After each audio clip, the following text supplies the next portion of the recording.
இந்த துணை மதிப்பீடுகள் மீதான விவாதத்தில் கலந்து கொண்டு மாண்புமிகு உறுப்பினர்கள் பல்வேறு கருத்துக்களை தெரிவித்திருக்கிறார்கள். அவர்களுக்குரிய பதிலையும் நம்முடைய மாண்புமிகு அமைச்சர் பெருமக்கள் அவர்கள் வழங்கியிருக்கிறார்கள்.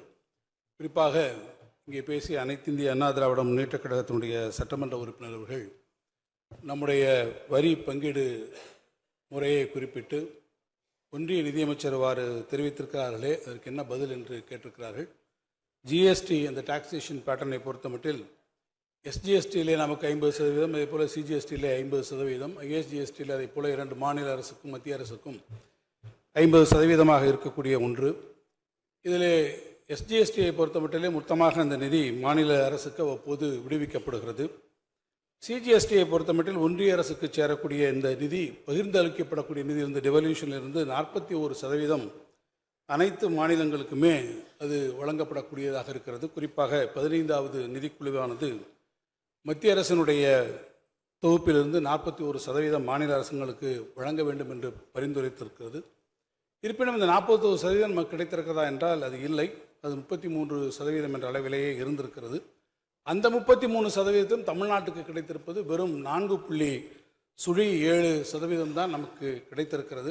ஆனால் அதே நேரத்தில் உத்தரப்பிரதேசத்திற்கு 17.9%, பீகாருக்கு 10% அது கிடைத்திருக்கிறது என்பதை நான் இந்த அவைக்கு சுட்டிக்காட்ட விரும்புகிறேன். அதேபோல் ஒன்றிய அரசினுடைய மொத்த வரி வருவாயில் 16.83% என்ற அளவில் அவர்கள் வசூலிக்கக்கூடிய அந்த மேல் வரி மற்றும் கூடுதல் கட்டணமானது மாநில அரசுகளுக்கு பகிர்ந்தளிக்கப்படாத ஒரு நிதி இருக்கிறது. எனவே தான் மாண்புமிகு முதலமைச்சர் அவர்கள் அண்மையிலே வந்திருக்கக்கூடிய 16வது நிதிக்குழுவிலே அவர்கள் அழுத்தம் திருத்தமாக எடுத்து வைத்திருக்கிறார்கள். ஒன்றிய அரசிலிருந்து பகிர்ந்தளிக்கக்கூடிய இந்த நிதியிலிருந்து குறைந்தபட்சமாக 50% மாநிலங்களுக்கு வழங்க வேண்டும் என்று அவர்கள் எடுத்துரைத்திருக்கிறார்கள். அதே போல் மேல் வரி மற்றும் கூடுதல் கட்டணங்களுக்கு ஒரு சீலிங் வர வேண்டும். 10% மட்டும் அவர்களுக்கு ஒரு வசூலிக்கக்கூடிய ஒரு செயல்முறையை கொண்டு வர வேண்டும்.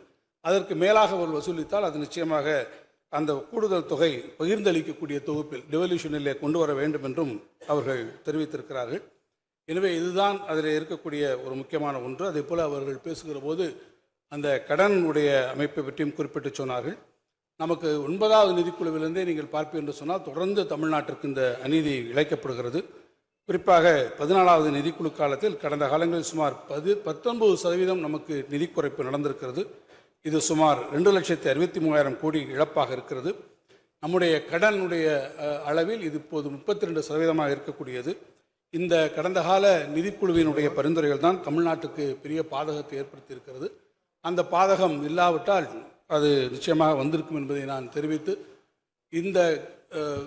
இதுதான் அவர்கள் கேட்ட கேள்விக்கான முக்கியமான ஒரு பதில் என்பதை சொல்லி, ஒட்டுமொத்தமான நிதி நிர்வாகத்தில் நம்முடைய வரி வருவாய் உயர்ந்து கொண்டிருக்கிறது.